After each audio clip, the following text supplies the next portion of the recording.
Episode 189 of the Interpretation Station is Call to Order. Welcome, ladies and gentlemen, fans of Interpretation Station, to a brand new episode. Today is the 20th of August, 2023. And what a sensational episode we have got lined up for you today. Now, for you fans of going back of the Interpretation Station, you know that we've done many language combinations here at the Interpretation Station. We do Spanish, French, Russian, we do Italian, Portuguese, we've done even Chinese and Arabic. Well, today we have a new language to add to that list of honor because, incredibly, today we have our first ever Station episode for Korean speakers. OMG. Wow. I'm really excited about this, guys. I'm really excited about this. Now, I don't speak a word of Korean. Well, I speak two, actually. I can say 안녕히 하세요, and I can say 여기요, and that is about the limit of it. However, fortunately, my partner in crime today is going to help us out because we are joined today by a gentleman, and I'm going to just read out. I'm going to introduce him to you, okay? So you know a bit about him. He's one of the most famous Korean interpreters on LinkedIn, I would say. He is. If you ask me to name a Korean interpreter from LinkedIn, I'm going to say this guy. So my guest today, he was born into a unique situation as far as learning to speak Korean. He is the proud son of an adopted Korean mother who grew up in an American household. So the mother doesn't speak a Korean at all. Inspired by his family's background and through his mother's diligence, he became passionate about Korea, began studying the Korean language starting at 18 years old, and pushed the limits to excel to the level of a Korean conference interpreter. He now owns Midwest Korean Translation, a multi-language services firm providing simultaneous interpreters and equipment for businesses, governments, and courthouses. His name, ladies and gentlemen, is Mr. Robert Holloway. Robert, welcome to the Interpretation Station. Thank you very much, Rowland, and I am ecstatic and I'm honored to be your first Korean interpreter on the station. I mean, it's a pleasure to have you, man. Yes, thank you so much. I mean, in looking, as interpreters, if you really are looking into the market and you'll do your research and you'll look into, some good YouTube stations or some good podcasts to listen to. And I came across Interpretation Station. I'm like, there is a podcast by Yoon interpreter that is, interviewing other conference interpreters. I thought this was amazing. Especially for any interpreters that are up and coming who want to know how the UN interpreter experience is. Is it something for me? Is it not something for me? And what challenges, do I come across? And I also saw that you were going through kind of like the preamble and some of the clauses, general provisions. So yes, thank you very much. I think it's an awesome channel. Well, thank you very much, Rob. It's very nice of you having, and I'm honored to have you with me today because we're going to be doing, so for you guys, you Korean interpreters, we're actually going to be doing a UN speech today.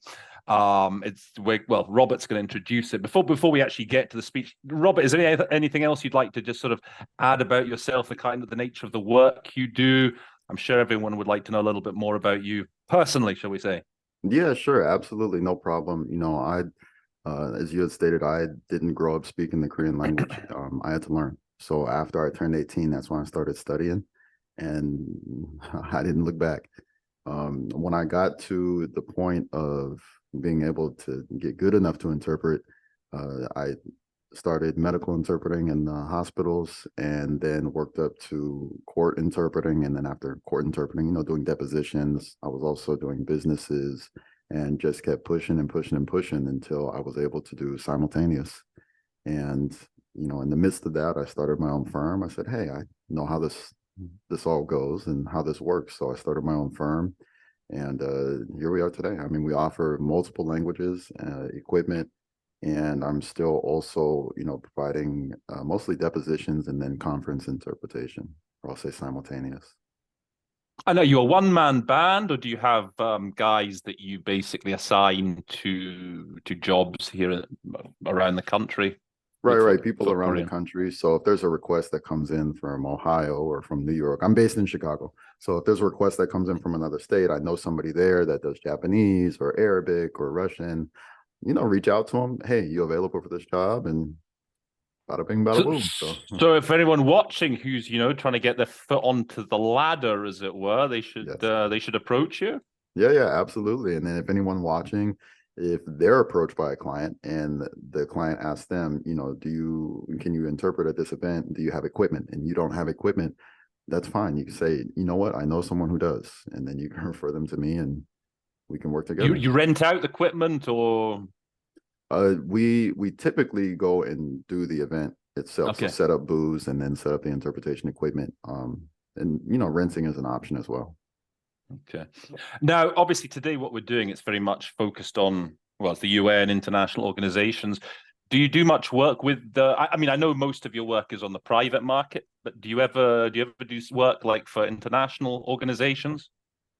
One, and that was through the Korean embassy last year. There was Okay. an organization on human rights in North Korea. But outside of that, I mean, as far as the EU or the UN, no, I don't. And I'll say not yet. Not That day yet, is maybe. coming. That day is coming. So But you said to me you done what you've done Joe Biden once, is that right? yes, Joe Biden, that was a speech that he gave at an event by the name of Select USA. It's like the Okay. largest foreign direct investment conference in the United States. So it's held every year. I did it in Washington, D.C. last year. So he gave a short speech there, and that's how that happened. Okay. Okay. So, but something international organizations are certainly something you'd be willing to sort of step up to. Absolutely. Yeah. Cool. Well, hopefully, as I say, we'll be able to shed some light on some of the kind of vocabulary that's used at that level today. Let me just explain. So, how we're going to work this for those of you who are perhaps watching the first time. Maybe you're just you just work from Korean and English, so you probably wouldn't have watched some of the older episodes that I've done. So we're going to be looking at a statement today by it's the South Korean president that was delivered at the UN General Assembly last year. Now I will put I'll put the links to both the original audio and to the transcript up in the description box. Now, what I usually advise you to do is to go and follow the link to the original audio or video, I can't remember, and try and interpret the South Korean president, record yourself interpreting him. And then what I would do is I would I would print off a copy of the transcript of that statement. You will find in Korean and English, I'll put up. And then I would come and watch the episode, watch me and Robert break down the statement by the South Korean president. Now, Robert is going to be the main man today for today's episode. He's going to be the star of the show.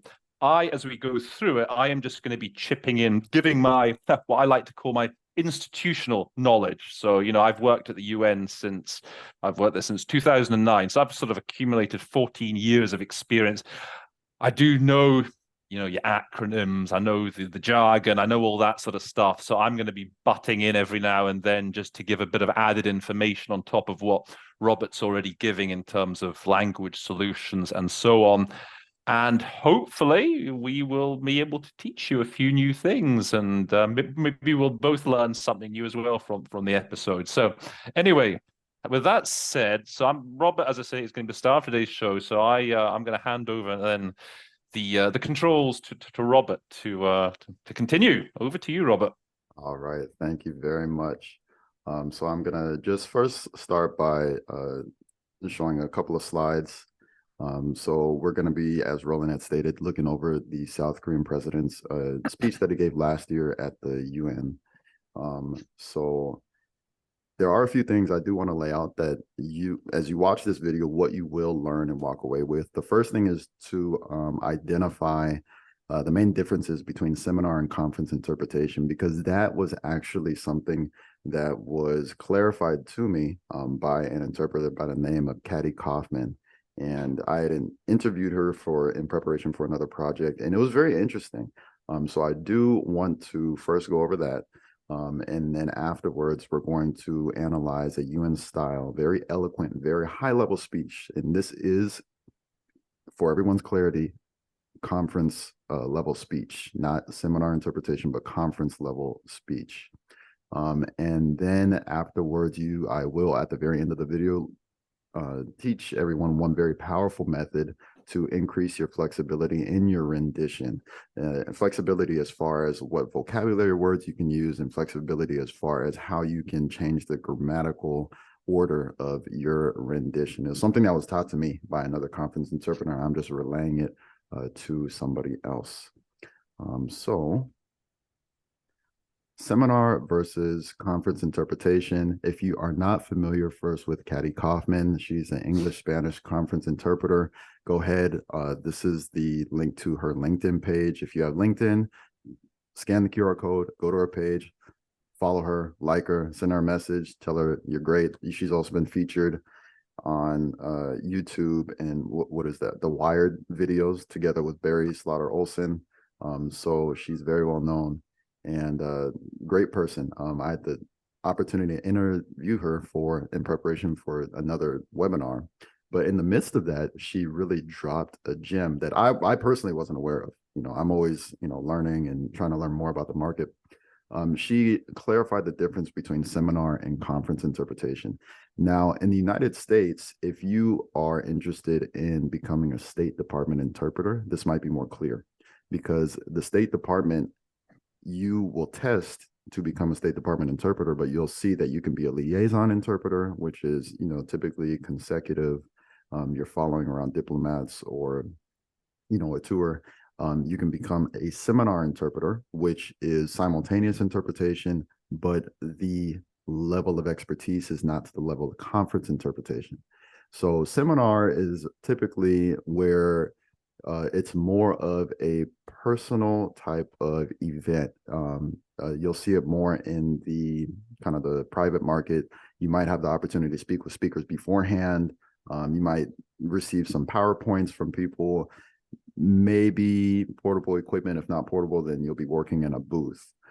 So it's you kind of have more proximity with the speaker. Now, as far as conference interpretation, this is typically, multilingual. You're in a booth. You typically will have a speech that's pre-prepared. You have no contact with the speech givers because they'll typically be heads of state, presidents. You can't go up to the president and say, "Oh, can you actually repeat that for a second for me?" Or can you clarify that for me? And the speech will be very elegant, very honed, high level of language. Sometimes it will be prepared by someone who specializes in giving speeches and not the speech giver themselves.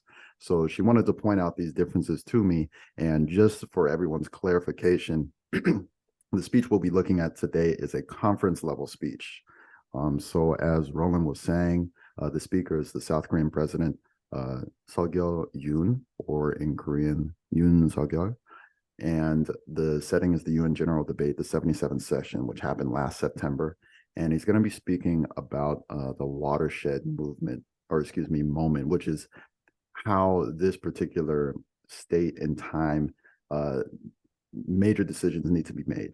And we need to come together as a global community in order to make some major decisions to fight for the maintainment of peace and prosperity amongst our nations. So this is what the speech is about. So we can go ahead and get into it, right?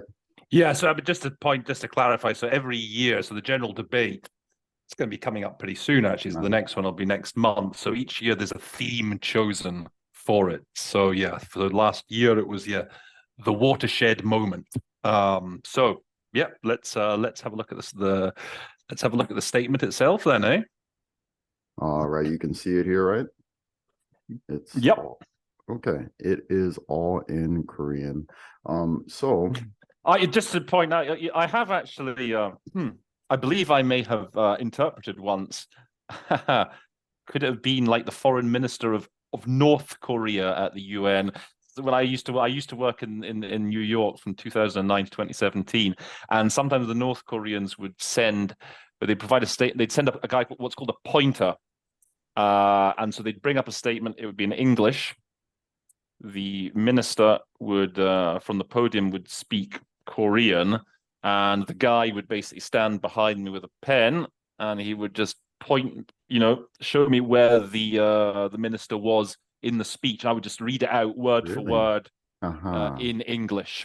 I would just read what was in front of him. I wouldn't basically try and make any corrections. I would just read it. He was pointing, just one sentence to the next. So I think I have done perhaps. I don't know if the South Korea the South Koreans did it, but I seem to remember the North Koreans doing that at least So they once, if had not you do it, more but times. not one of the Korean interpreters do it? Correct. Really? They just brought up the English version of the Uh-huh. text for me, and my job was just to read. Okay. So yeah, Interesting. that's yeah. Well, for this speech, here's the thing. I don't know exactly if it was interpreted or if it was read, but here are because I don't know the interpreter who did it. I have an idea. Yeah. I can listen to their voice and I think I know who it is. Right. I think I know who it is, but if it's an interpretation, it is extremely good.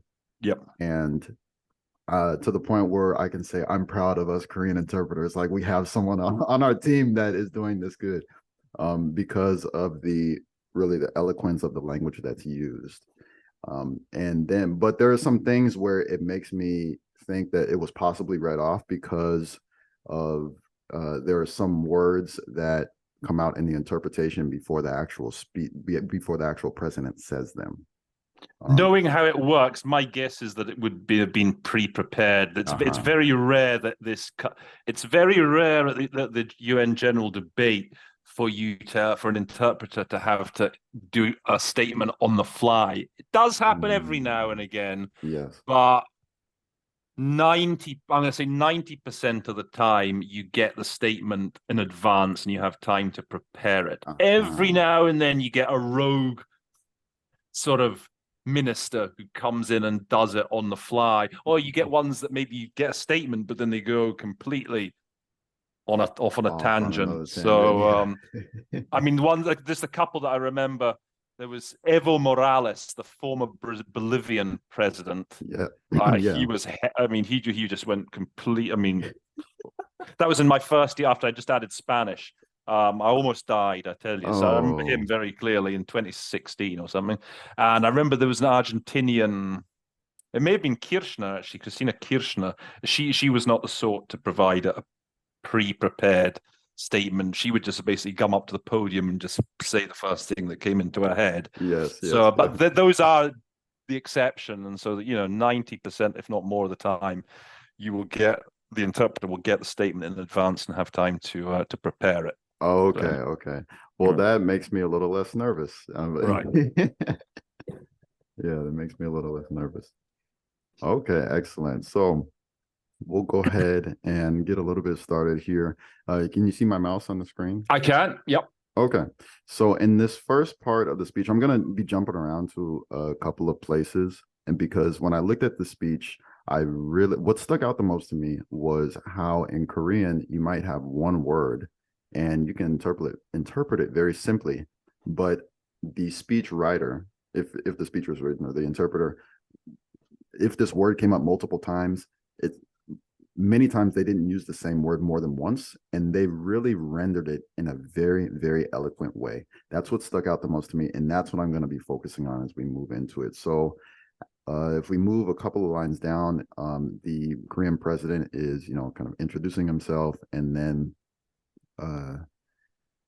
congratulations to the new chair.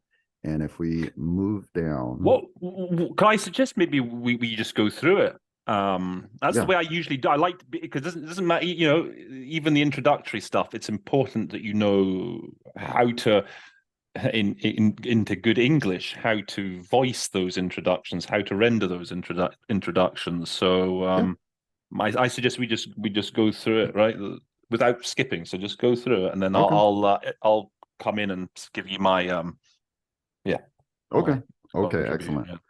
So 의장님, 사무총장님, 각국 대표 여러분. He is saying, Mr. President, Secretary General, distinguished guest, Okay, so so General Assembly has a president, FYI. So the security, so in the UN Security Council, the General Assembly, Human Rights Council have presidents. There are maybe one or two other sort of big committees that do also. Generally, they're chairs, chairman, well, chairpersons. I hate saying chairperson, a chair. I call them chair. But the big ones have presidents, and it's important when you're going to English to make sure you get the name right. So always look on the flag. You'll to make sure that you're calling the president. You don't want to call the president a chairman. That doesn't sound good. So always just be careful, attentive to that little detail. Really? Okay. Yeah. Excellent. So next, I cannot pronounce this name. Do you have the name? Shaba Korosi. Shaba Korosi.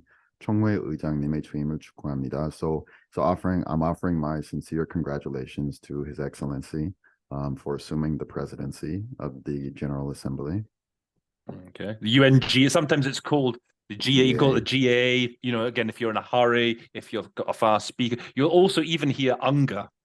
The UK delegation seems to like to call it UNGA. UNGA, UNGA. During UNGA. Ugly sounding, but just be aware of that. If you hear in a UN context, UNGA, they're talking about the General Assembly. It's really from the throat, UNGA. Yeah.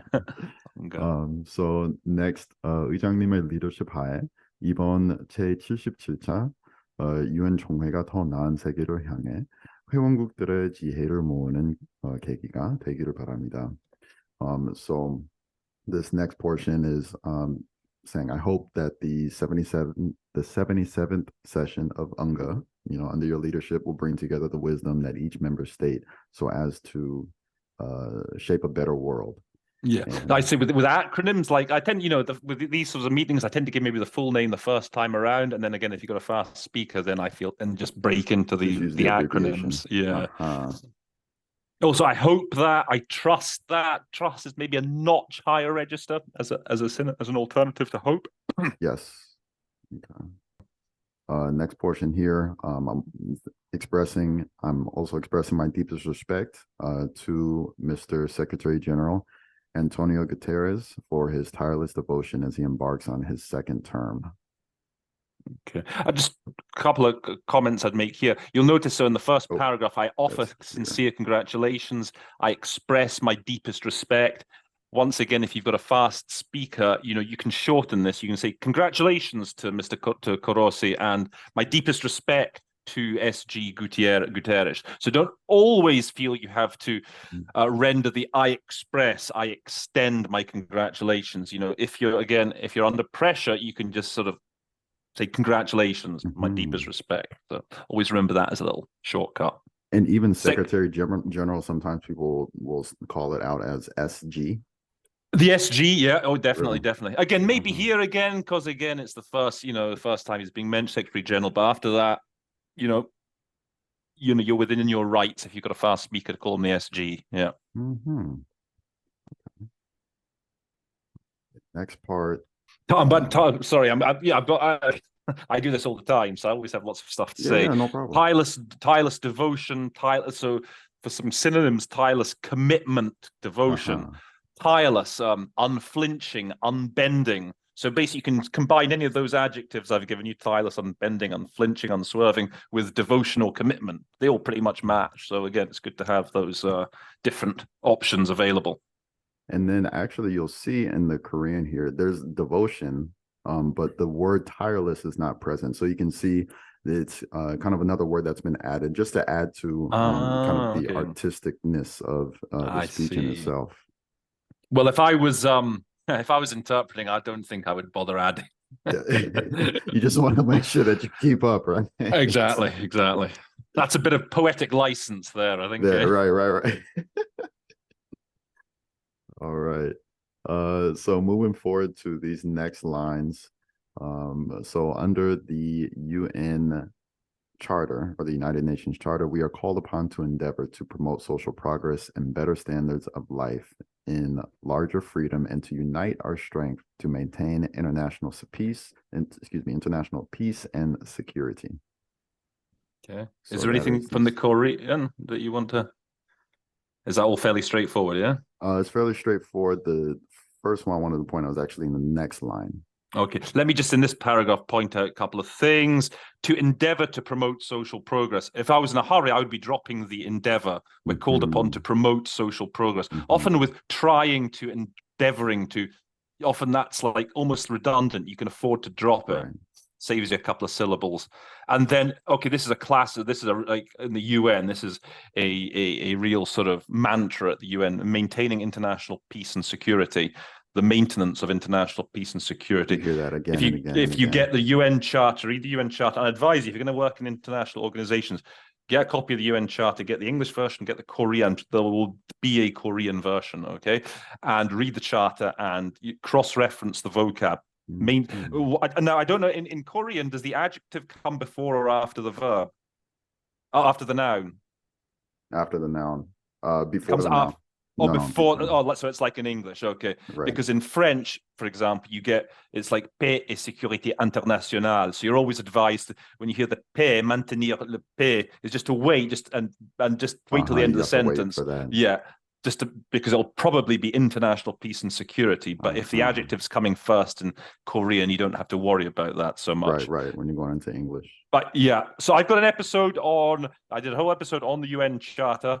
I think I did it with my buddy and the Chinese buddy Zoe. It was more directed towards Chinese speakers, but it covers all the main elements of the charter anyway. And I think if you're going to be working in an international organization, I think I'm going to put a link to that. I'll put a card up to that episode that we did, because lots of key vocab in the charter that is repeated in all these statements. Yes, definitely watch that one. I perused that one before today. And one of the many very useful video, even if you don't speak, Mandarin or any Chinese language, very useful video. Is there much similarity between Korean and Mandarin? Well, the thing is, Korean is a language that has its origins in the Chinese language. And even to the point where, the Chinese written language was standard until the 1400s, when the king at the time of Korea, King Sejong, had developed, him and his cabinet had developed the Korean language as we know it today. But until maybe like the 1990s or so, you can read a Korean newspaper and it'll be mixed in with Chinese characters. So Koreans had to have a level of knowledge of calligraphy in order to be literate. Okay. But with the younger generation, people are more so just using the pure Korean language. So you won't see it as much. Okay. I mean, I remember what Zoe told me about this. Interesting, in the charter, the UN Charter, the Chinese version, it's not written in Mandarin. It's written in whatever the Taiwanese dialect was. Because when the UN Charter was first written, it was the Republic of China. The communists hadn't yet taken power, so it was written in Taiwanese, Chinese, and still is today, because it's not been amended. So I always find that very interesting. A little nugget of knowledge. Yeah. Right. Okay. All right, so go on. Anything else? Oh, go on. Okay. Yeah. So the next part, if we look at the English interpretation, when freedom of any individual in a nation comes under threat.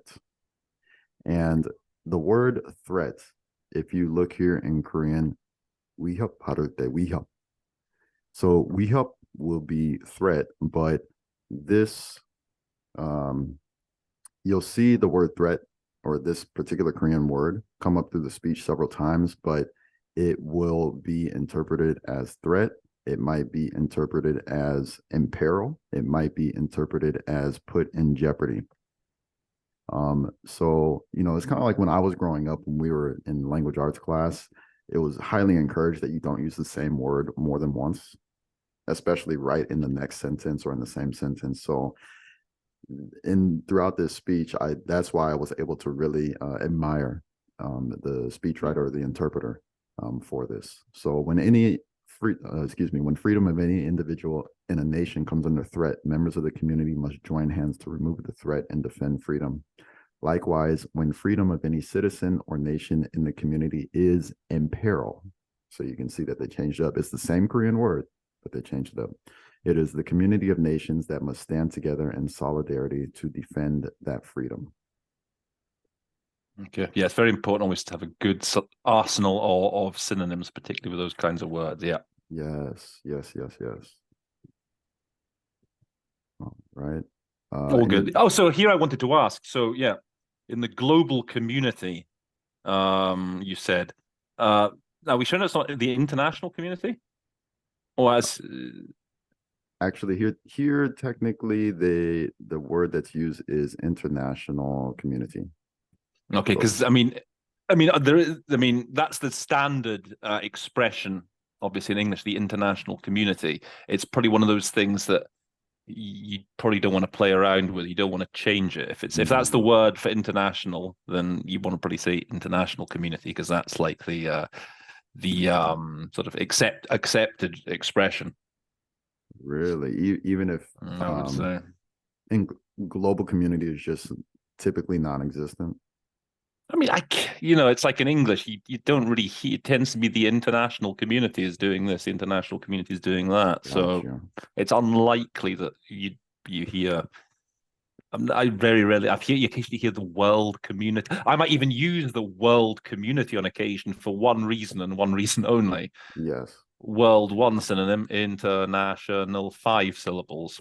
Right. But as a general rule, I think you want to be saying international community. Okay. So yeah, there's a word for global and there's a separate word for international in Korean. So you'll see throughout the speech it goes back and forth. Oh, he uses both, does he? Okay, well, if there Yes. is actually that distinction, then yeah, you just use whatever that the word is then. Yeah. Okay. Excellent. All right. So next line we have here. Our modern history testifies to the process of our solidarity and unity in safeguarding freedom and pushing our civilization forward. Any synonyms that you want to give? Any interesting vocab there? I'm sure there are, but I didn't personally point out any here. So okay, I would say for testifies to the process, like attests to, is testament to. actually, that is a very good one because in Korean it's showing it literally it's saying this shows that the process of our solidarity and unity. Okay, okay. That's the Yeah, basic word, is it? So, that's the if basic those word. words don't spring, that's it. You always need one. If you can't find the nice word, you need at least to have a sort of get out of jail word, right? So That's a good way to put it. Oh, I love it. All right, so moving forward, next line. Here we go again. Global community. Actually, in Korean, it says international community, technically. okay, so if that I would stick then to international, yeah. So today, the global community is yet again, International.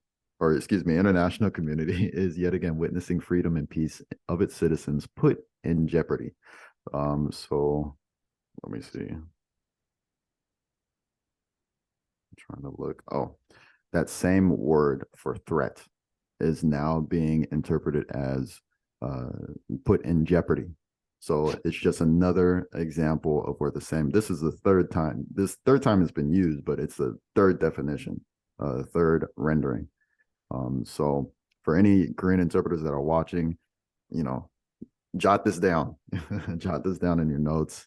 And next time you are interpreting the word we help comes up, then go ahead and, try it in these different, try the different definitions of it. Moving forward, attempts to alter the status quo by force endanger the lives of innocent people. Nuclear weapons and other weapons of mass destruction pose increasing threats to humanity. Systemic violation. Can I just say, Robert, can I just stop you there? I wonder if it'd be more interesting, because I know you're sort of reading that English version, right? Yes. Perhaps it'd be more interesting if you just gave me your version without reading the the written version, if you see what I mean. Okay. Yeah. Let's see. So where are we at?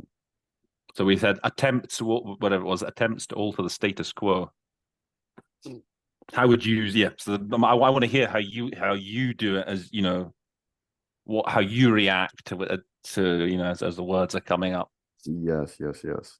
And so today, or excuse me, the citizens of the world are the freedom and peace of citizens of the world are under threat due Okay. to weapons of mass destruction, um, violations of human rights. And for this reason, the international community must join forces, something along those lines. I'm kind of going Okay. back and forth between Mm-hmm. site translation and then, Yeah, yeah, yeah. and Is so let's see. So these threats to peace and freedom, for these threats to peace and freedom, um, it is through solidarity that it is through strong support and solidarity of the international system of standards of the UN, or the universal system of standards of UN, that we have accumulated over time, that we must overcome them. Okay.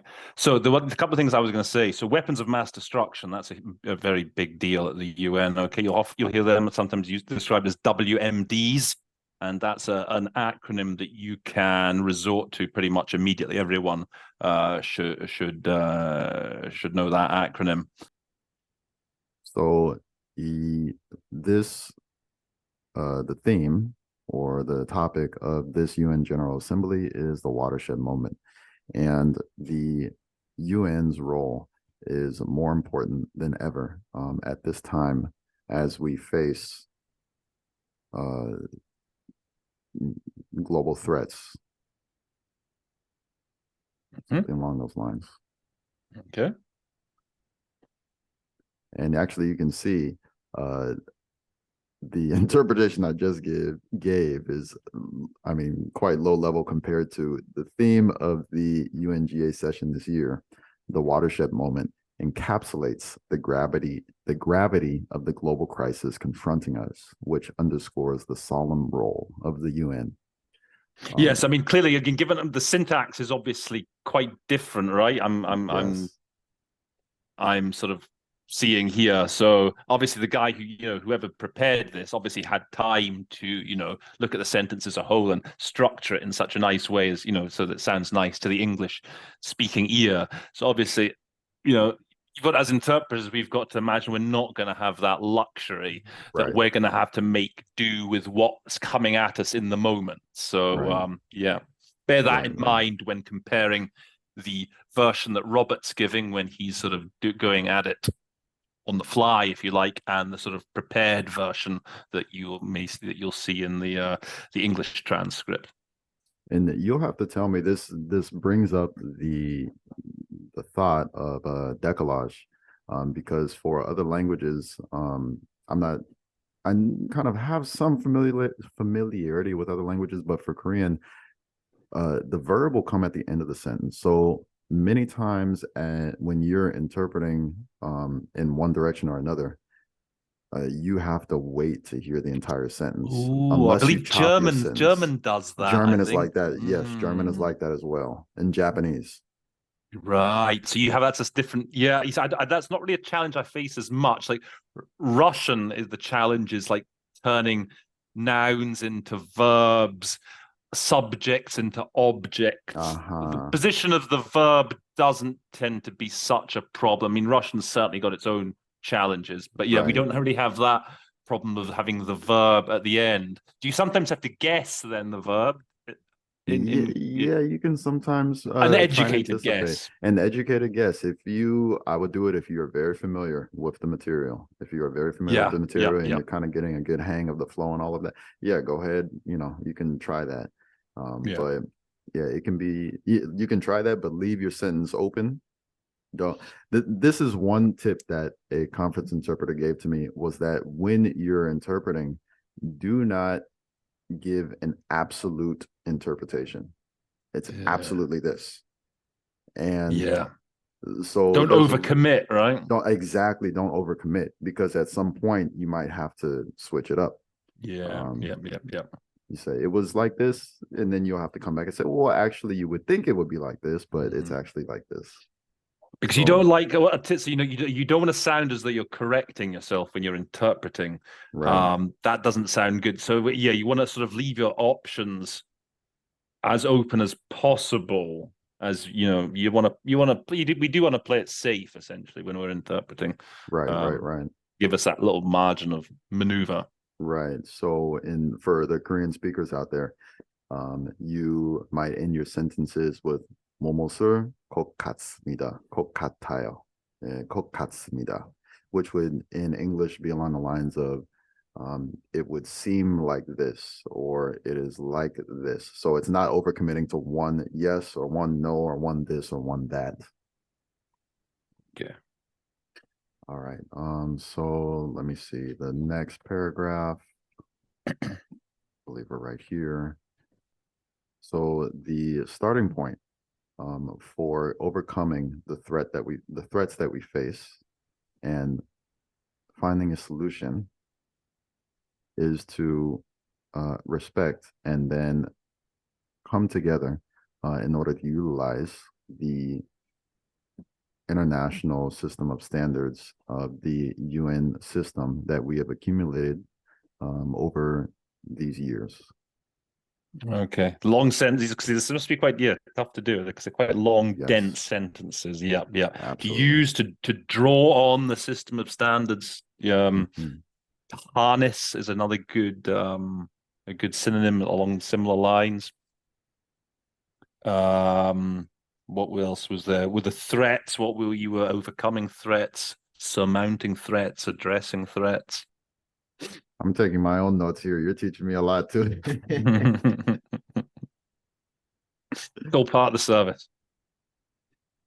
Oh, so here I had interpreted it as the threats that we face. Now, if you look at, again, this is a very simple, I mean, pretty literal interpretation of it. But if you look at the interpretation of the actual official translation of the speech, it's interpreted as these turbulent times. Okay. So the first step on our journey to seek a solution that will help us through these turbulent times. Turbulent times. Torrid times, another alternative. Uh-huh. Right. All the T's, torrid, turbulent, tumultuous. Tumultuous, torrid. Gosh, you just must have a full thesaurus in your head. In several languages, It and all the helps languages that doing you this. work with. It helps doing this. That's how I get the words from doing these episodes, actually. So, Uh-huh. Oh, so you're the one that's getting all the all the benefit out of these episodes. kind of, yeah, I do, man. Keeps me on my toes. I'm going to go Right. back to work.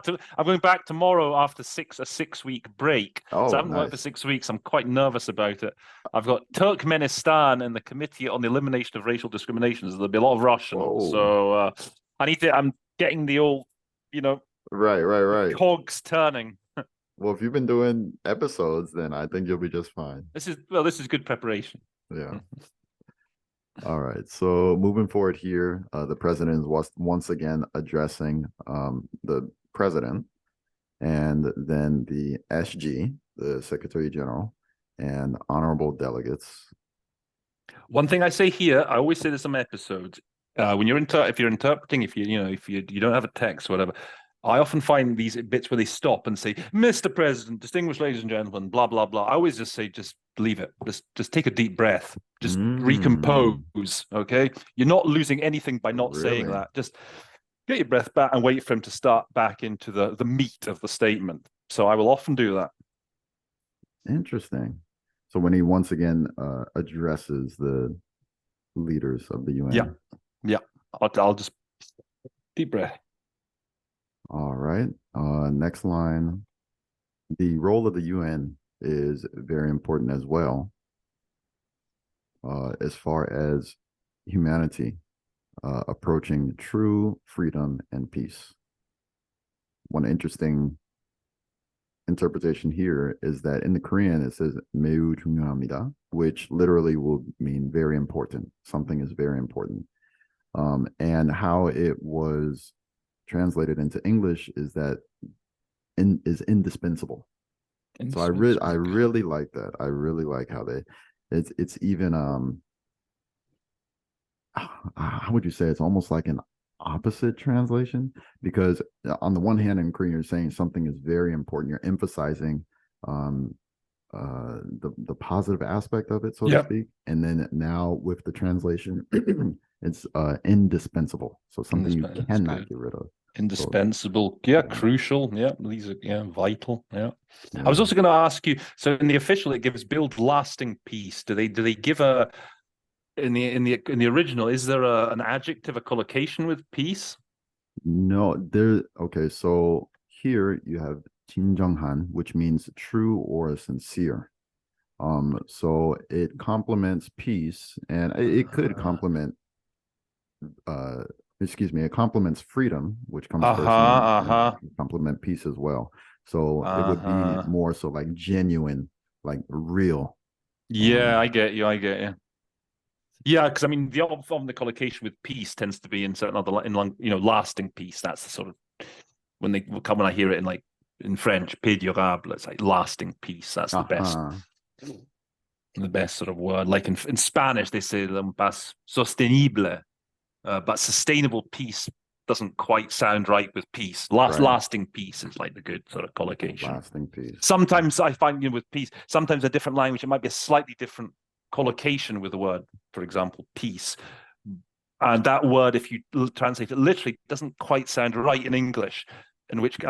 So I would lean towards what sounds nicest in English, which for peace is lasting peace.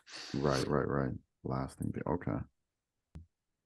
This is a very long sentence. And in Korean, you can have extremely long sentences. Right. So I'm just going to go ahead and break this up. So Yep. Go for it.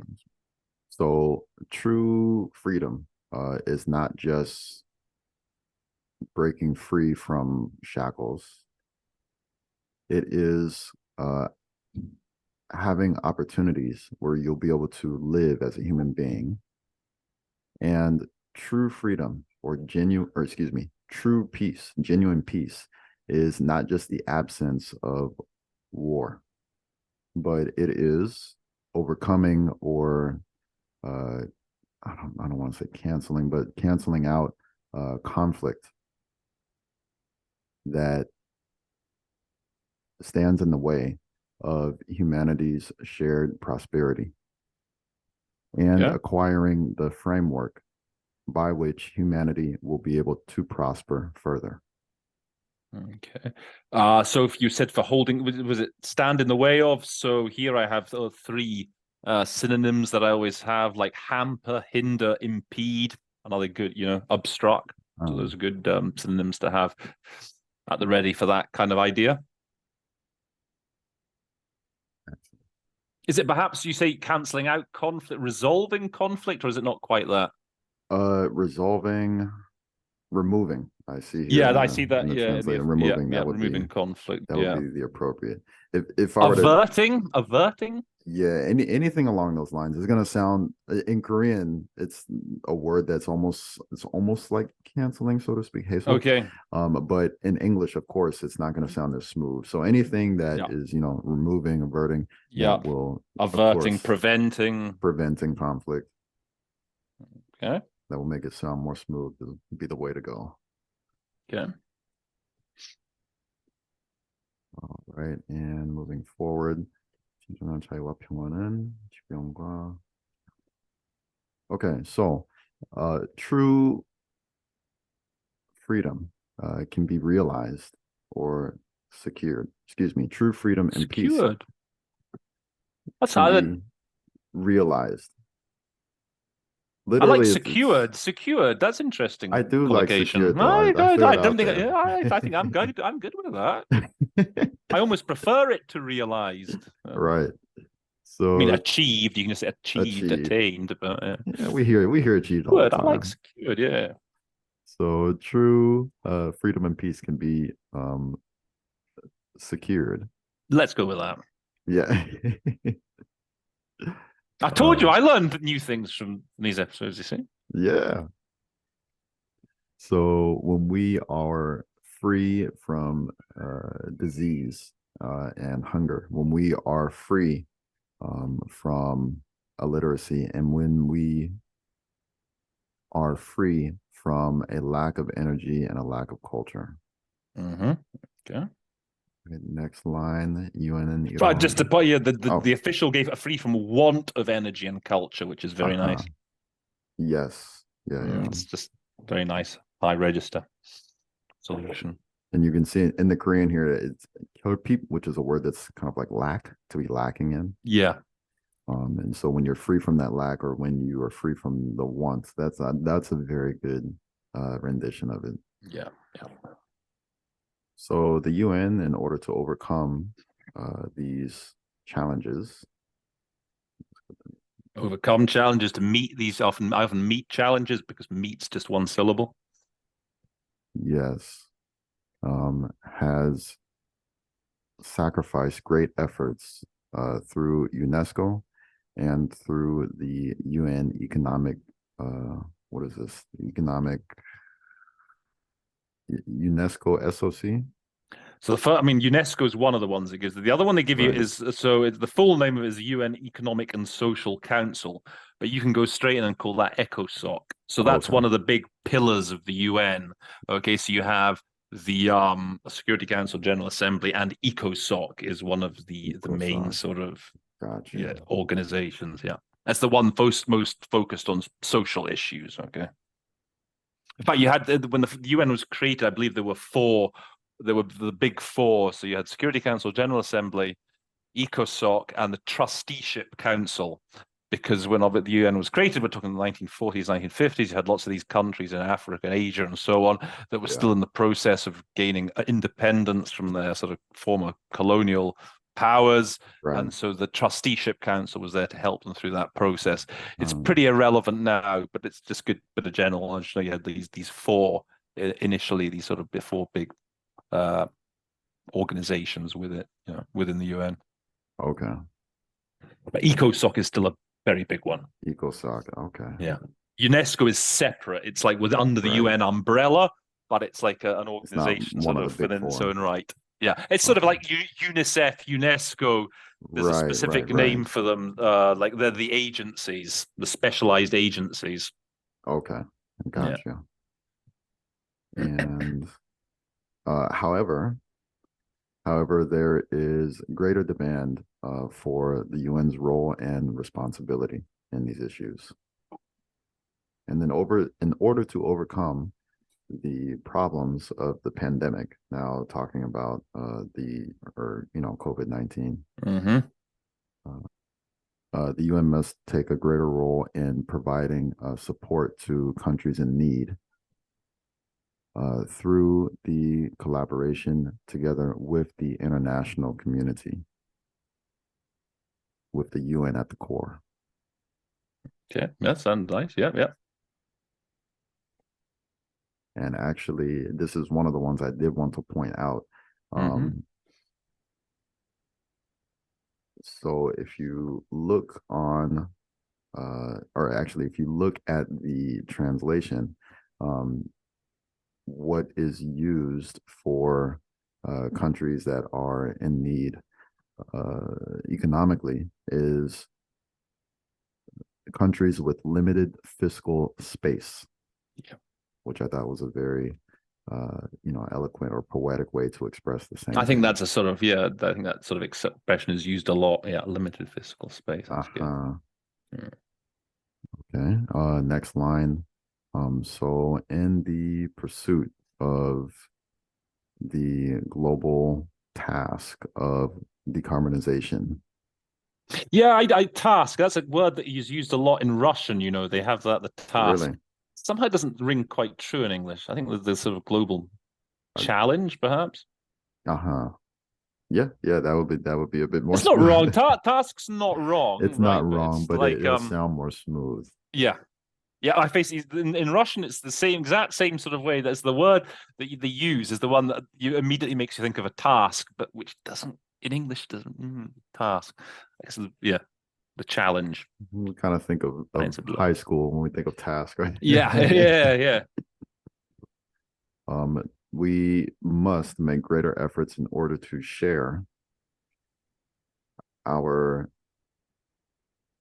let's see, new renewable energy technology, and must not hold back in our support for other countries as leaders of the leading countries of green technology. Yeah. Just remember, obviously, with renewable energy, you can just call them renewables. That can sometimes get you Really? Trim you a couple of syllables. You don't mean in English, right? We don't need to talk about renewable energy, right? We just talk about I don't know, use more renewables. We don't need to use the word energy, if in theory. So yeah, that can again, if you've got a fast speaker, that can save you a word anyway. All right, moving forward, the next line. Let me see.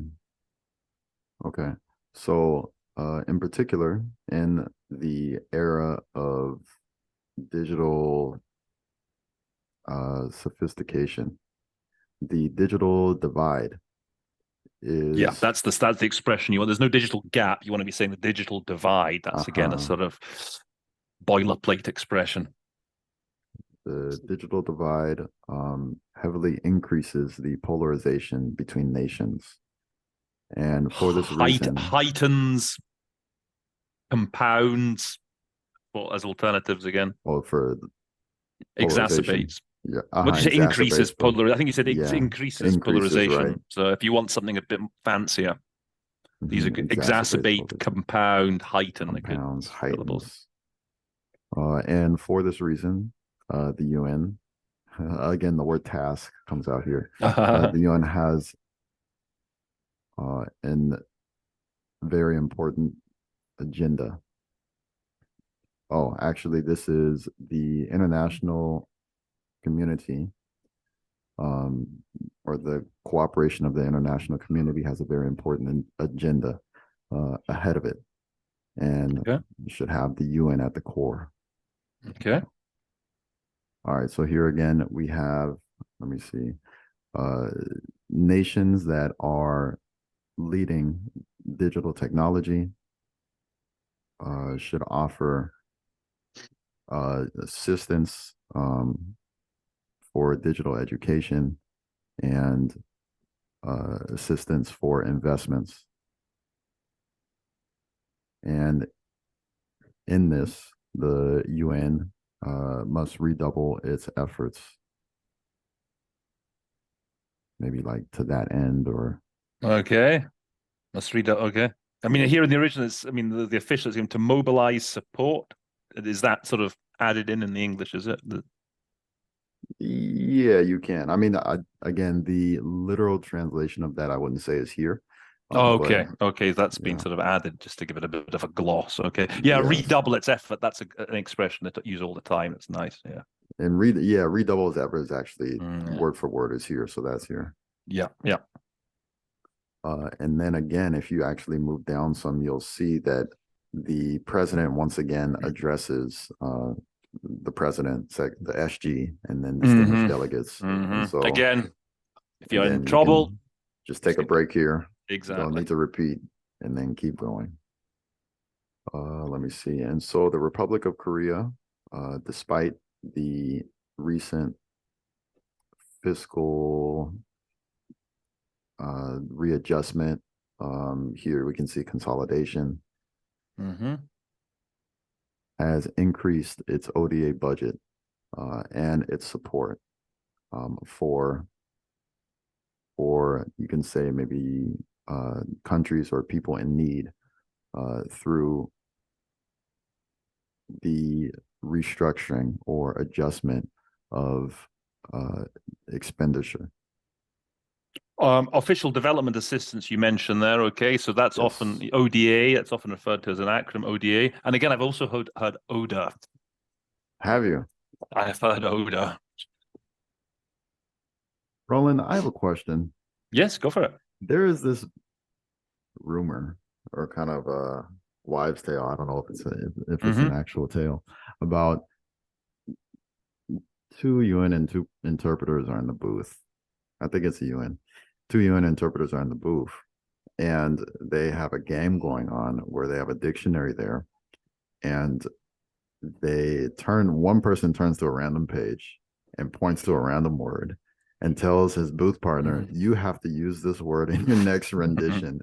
And they go back and forth, kind of playing around. Is that a real game amongst you and interpreters? Do you guys do that? I've never played it. I've like you, I've heard that. I'm sorry. I'll say I've never done it. I've heard about it, and it wouldn't. I mean, I'm sure it's happened. I mean, at some point. I'm sure it's happened at some point. Someone's done it. But I've heard that, yeah. It just popped in I my don't know if mind. it's I don't know if necessarily at the UN, but I've like you, I've heard that. Yeah. Story. Right. I don't know if I could. Yeah. It's an Oh, boy. interesting challenge. I would advise against it. I would advise against for it. official purposes. We have enough conflict. You don't want one. Exactly. And you've got enough things to worry about. It's quite high stress. The job at times, so I would limit. Yeah. Right. I wouldn't seek to unnecessarily add to the stress. Oh boy. All right. So we're moving on to the next one. Just as sustainable prosperity becomes the framework or the groundwork, we will the actual word here is make, which can be interpreted in different ways. Make or I'll say the support for countries that are in need will make peace and freedom everlasting or sustainable. Okay. Other good words to use with peace, by the way: enduring, abiding. Good collocations. And actually, one that I did point out here, if you look at the very end, the verb means to make. So like make, which is as flexible in Korean as it is in English. Yeah. So actually in the official translation, they have render, which was a very interesting way to I see render freedom and peace more. I yes, see that. Yeah. will render global freedom and peace more sustainable. So take notes, interpreters, take notes. Exactly. So the next line, the Republic of Korea will do its utmost to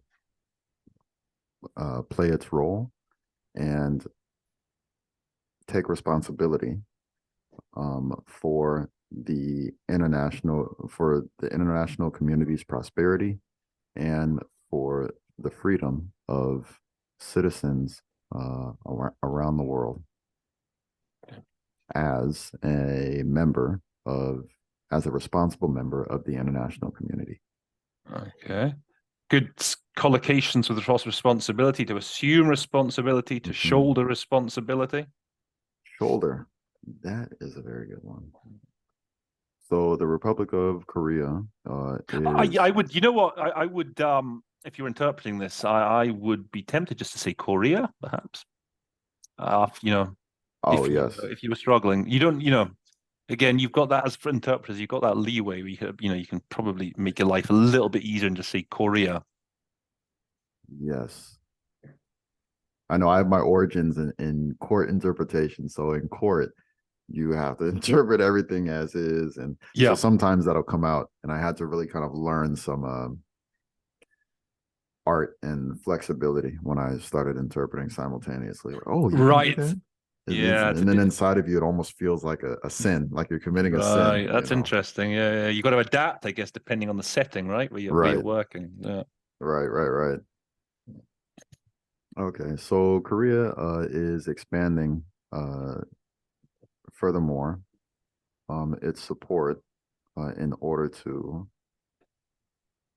its support for the global health, its support for the strengthening of the global health system, such as pledging $300 million towards the Act A initiative, and $30 million to the financial, I guess here, the FIF, so the Financial Intermediary Fund of the World Bank, together with accelerating research for vaccines and maybe therapeutics for corona. Okay.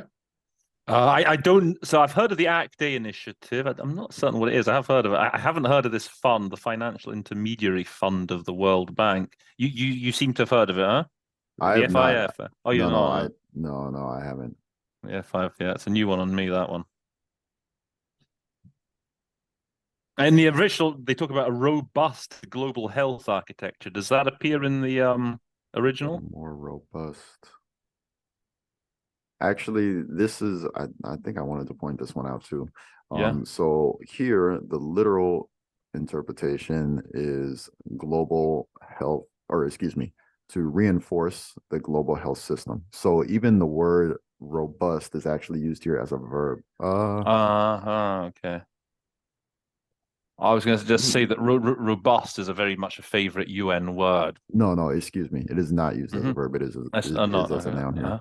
Okay. So yeah, the reinforcement of the global health system, which yeah, it can definitely be used.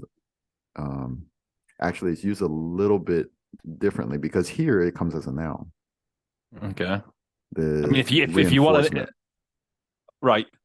So just generally, if you want like an interesting synonym for strong or whatever, they love robust at the UN. Robust, resilient is another favorite word they use. Like in Moon or here, but yeah, robust they love. Robust peace. I mean, to the point, what was it? Robust. They wanted to make peacekeeping missions more robust. In terms of like giving them more muscle. So yeah, robust. Okay, good one to know. Definitely adding all of these to my arsenal. Very good. Okay, so Korea is currently participating in negotiations for the signing of the World Health Organization's pandemic agreement. And this November, the GHSA's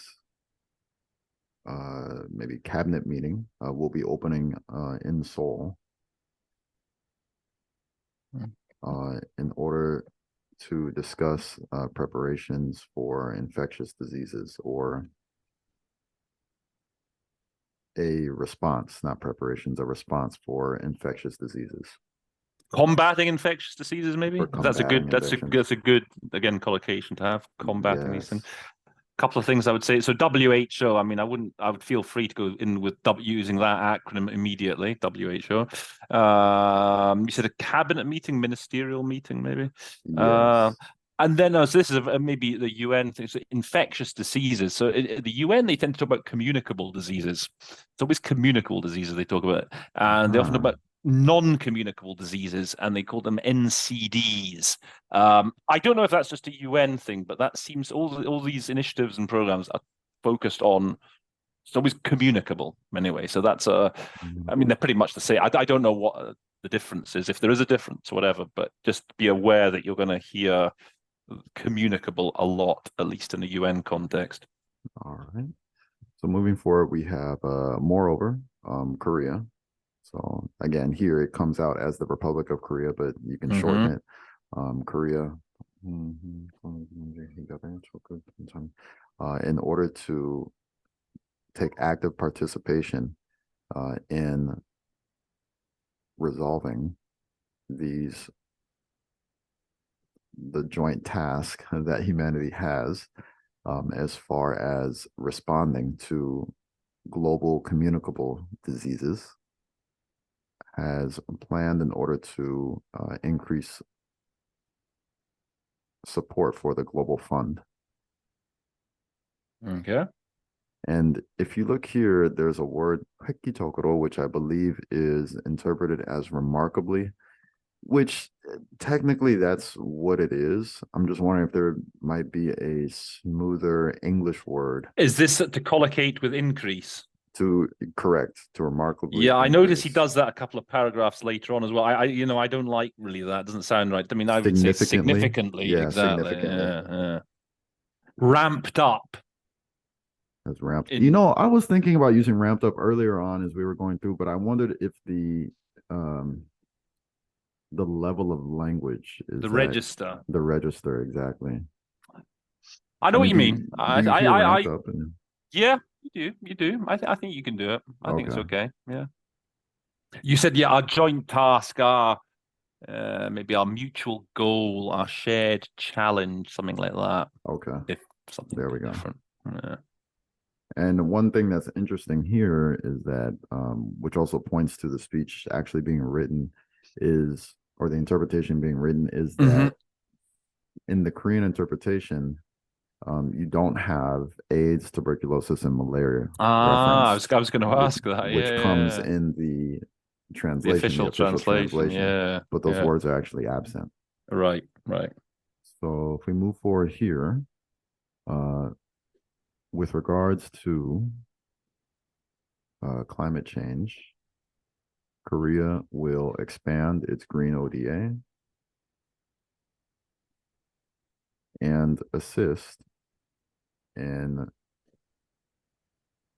low carbon energy transfers or the transition of low carbon energy, kind of the transition towards low carbon energy, and will boost efforts in order to share with all of humanity its innovative green technologies. Okay. Korea, uh, 오래전부터, 이미 오래전부터. So this will mean literally like already from years past or since years past. So that kind of has some flexibility there. Maybe like Okay. Korea historically, Korea since years Uh-huh. past, Korea Uh-huh. over the years, Yep. it comes up here. Yep. Yep. So Korea historically has shared with many countries its digital e-government digital technologies. Mm-hmm. And the Republic of Korea is currently propelling its digital platform government. E-government it talks about, right? Yes, e-government, Yeah. which I would assume maybe making electronic all documents and kind of Yeah, processes that's a within big the issue. I mean, government. lots of country, that you hear about this a lot now. The whole idea of e-government. That's definitely Uh-huh. something to be aware of. Okay. Let me see. We are here. Streamlining sort of bureaucratic procedures, as it were. That's the aim of the Yes. game, isn't it? Streamlining bureaucratic procedure. Okay. They do a lot of streamlining at the UN, believe it or not. Uh-huh. Oh yeah. Do they? You wouldn't think it, but they do. At least they claim they do. Well, actually, this is what is spoken about in the next line. Mm-hmm. Uh-huh. Making monumental efforts to significantly upgrade democ democratic and administrative services as well as health services through digital technologies. You say it's making monumental efforts too. Could we just say like is doing its utmost too? Is taking great strides Great towards. strides. Yep, that's great. Taking great strides to upgrade. Yep, Mm-hmm. to remarkably upgrade. Again, that Yeah, remarkably unusual use. Again, significantly, yeah. Drastically. Ah, there we go. Drastically. Okay. And in the future, you don't have to. Korea will not hold back in terms of sharing its digital technologies and data, and in its and in its educational investments and support. I do like what the official translation is with spares no effort. But what's the Korean expression? Yes. Yeah, it would actually be closer along those lines. Uh-huh. 노력을 아끼지 않겠습니다. To spare no effort. So the first word here, 노력, would be effort. And then akida is meanings to like cherish or to hold on to. So it's saying you're Mm-hmm. not holding on to it.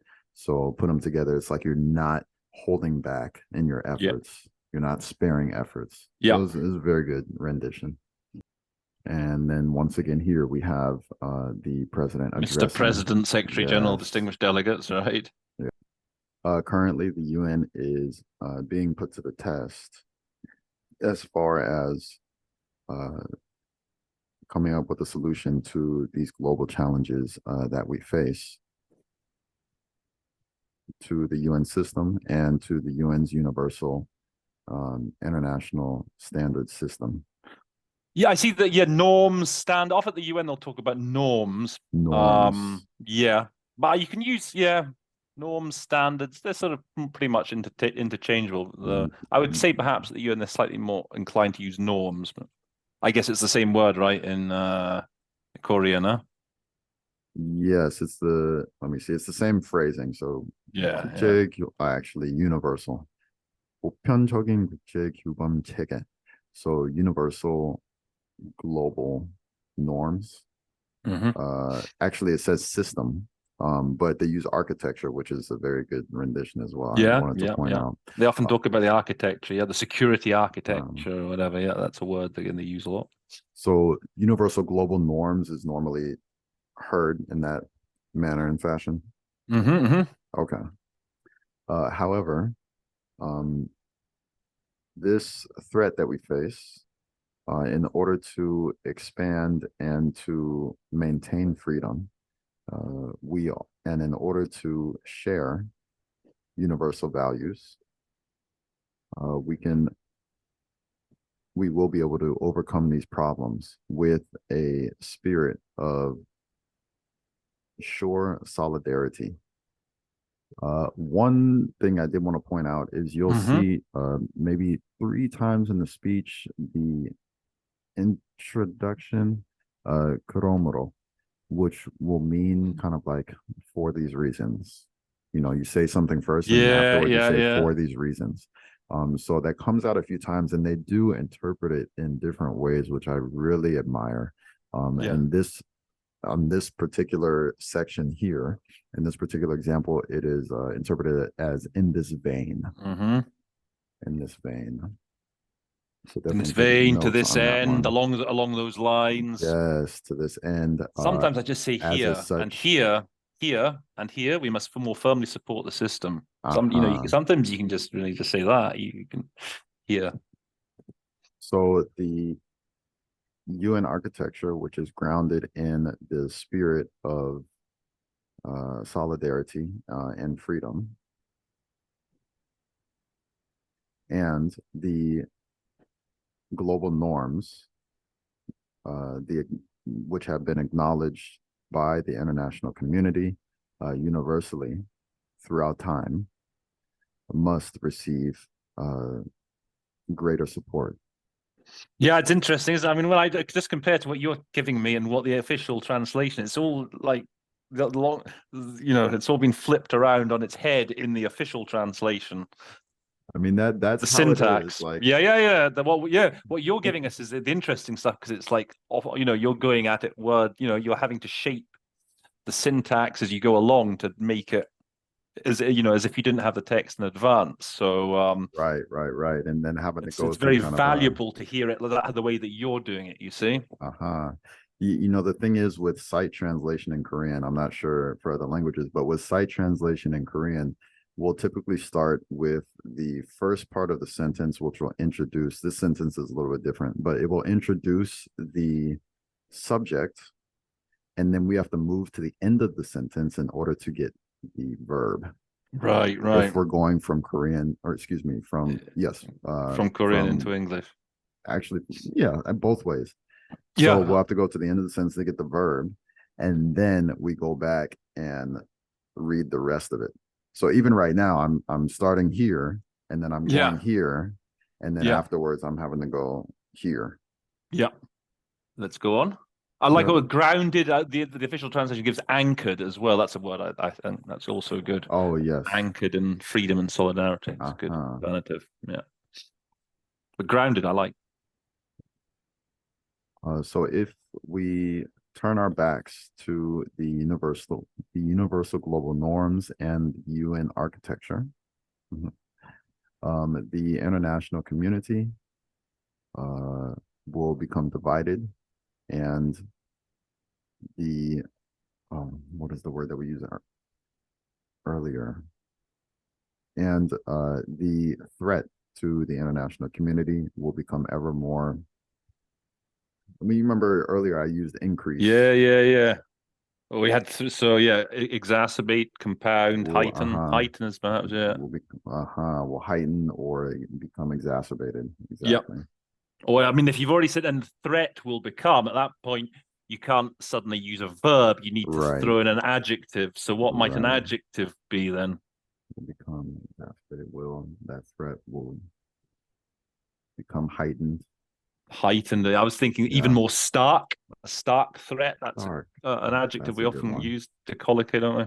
I'm calling you next time that I am preparing going over my interpretation for a speech. Well, we can just do more of these, Robert. The Koreans out there.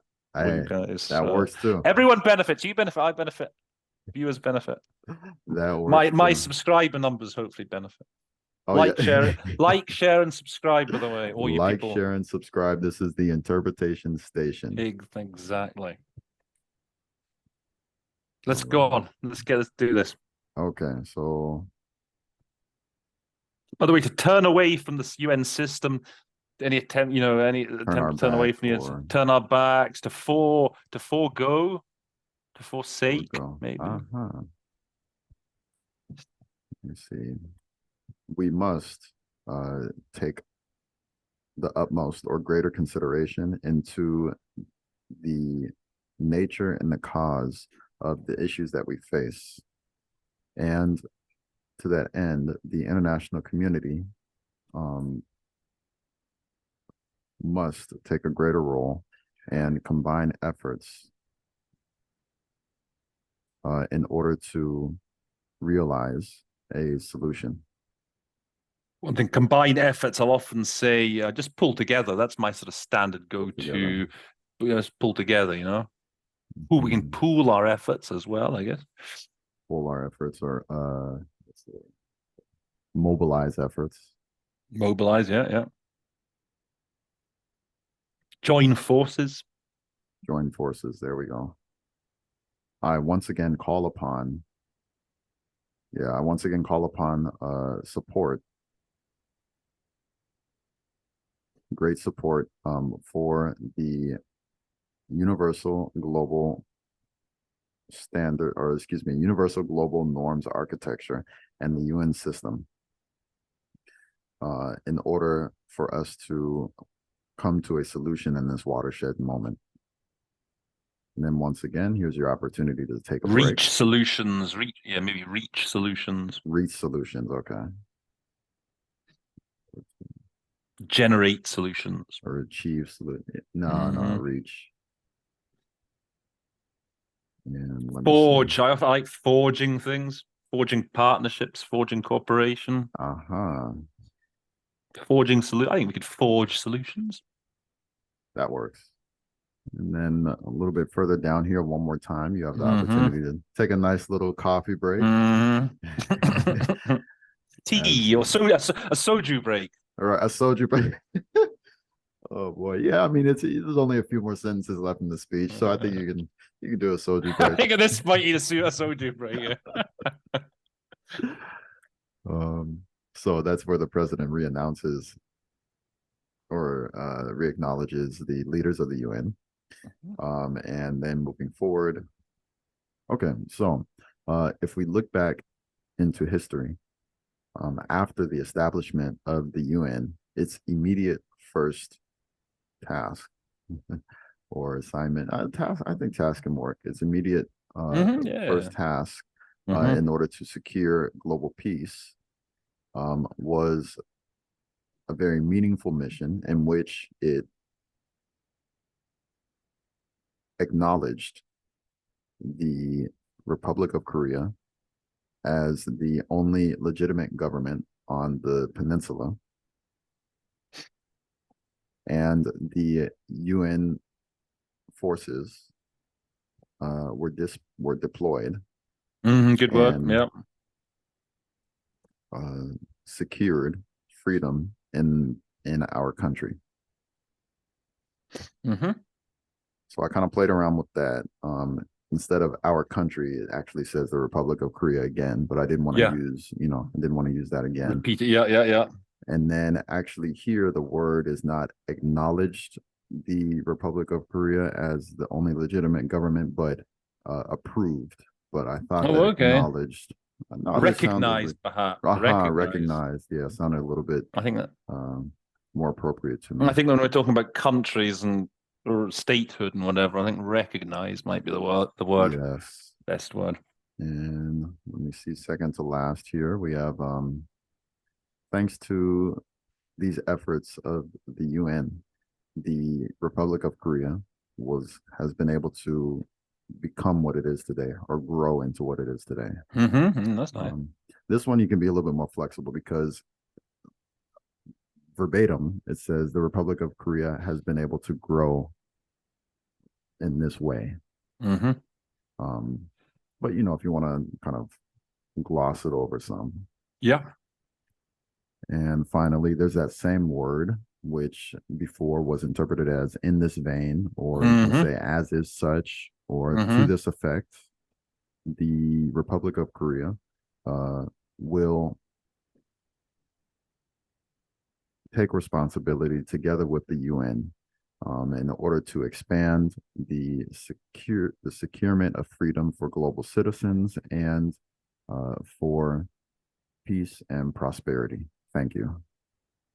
Okay, excellent. Again, assume responsibility, shoulder responsibility. Yes. They're often about promoting peace and prosperity, furthering peace and prosperity. These are good, again, good collocations there with those ideas.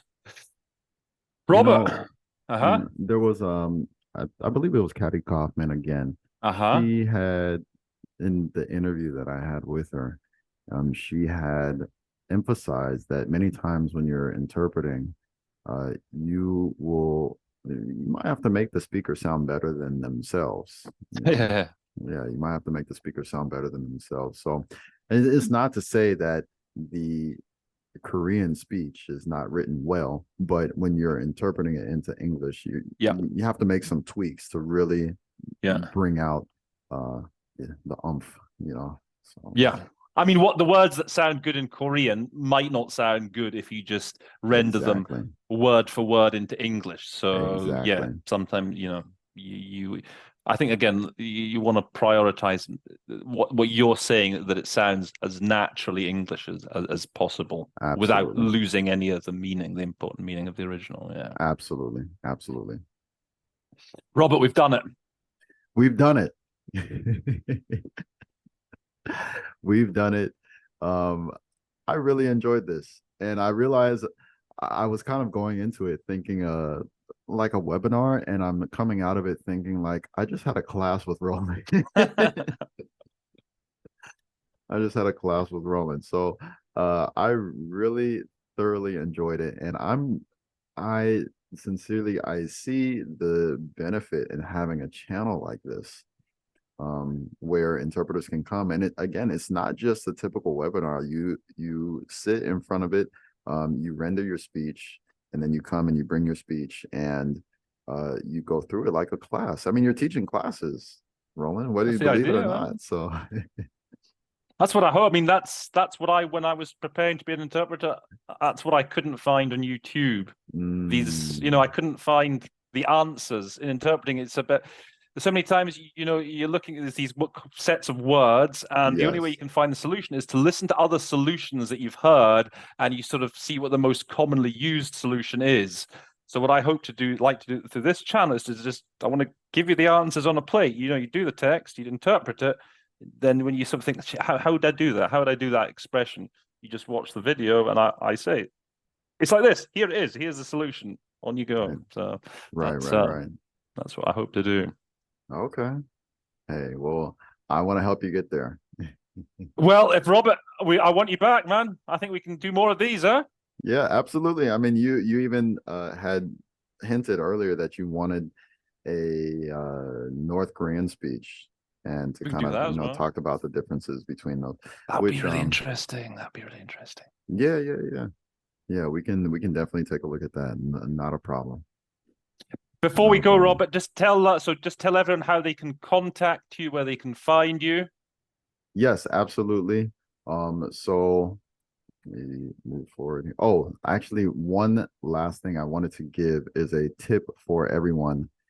As you saw in the video, we were going through different types of vocabulary, and Roland was just spitting out like 3, 4, 5 different renditions that you can give. So I am sharing with everyone a method that you can use in order to be able to interpret in that manner and fashion, to be able to have that same flexibility as well. Again, this is not my method. I didn't come up with this. I learned this from my booth partner, Yoon Kim. Look her up on YouTube, or excuse me, look her up on LinkedIn. So how can you interpret like this? How can you increase your flexibility in your renditions? Very powerful tip. Practice interpreting the same sentence in 3 different ways. Practice interpreting the same sentence in 3 different ways, and each way it better be different. So same thing, you can switch up the vocabulary, you can switch up the grammatical structure, however, but do it in 3 different ways, and then that is going to really increase your flexibility with your renditions. Definitely, that's a very good tip. That's a really good tip. That's really going to boost your vocab as well. Yes, it'll definitely boost your Yeah. vocab as well. Yeah. So how you can connect with me, Robert Holloway. I'm a Korean conference and legal interpreter. Subscribe to my newsletter. The QR code there, if you are looking right now, take your phone. If you're on the computer, take your phone and scan the QR code. Sign up for the newsletter, because in my newsletter, I have once a month I'll send any tips or tricks for interpreting, and then also my experiences. I travel a lot. I've interpreted for many different types of people, and I learn a lot of things, not just about interpreting, but about life. And I really enjoy putting that inside of the newsletter.